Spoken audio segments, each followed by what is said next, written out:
Interest rates are rising as US consumer prices soar, but it's what happens on the way back down that could get really interesting.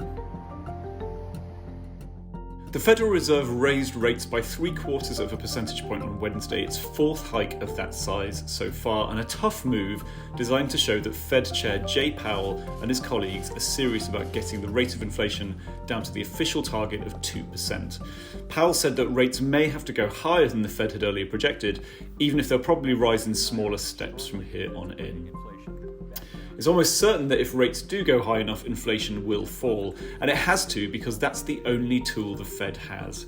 But where things could get tricky is if inflation falls back to something like 3%, so higher than the official target, and sticks there. Fighting inflation is as much an art as a science, and the economy has changed because of things like COVID-19 and the war in Ukraine, which has made energy prices volatile and it's disrupted supply chains. So there's no guarantee that the economic conditions that would have generated 2% inflation before will do so now.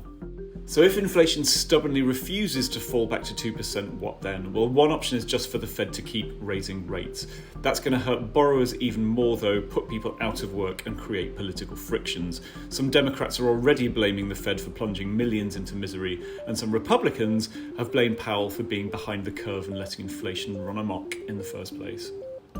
The other option is just to move the goalposts and to say, well, maybe 3% inflation is okay after all, or even use a range instead of a fixed number. That's the simplest option in one way, but it also risks looking like the Fed is admitting that it's failed to get prices under control, and that's something Powell definitely doesn't want for now. So in short, with 8% inflation, the Fed's path is pretty clear, but at 3%, things could start to get more complicated.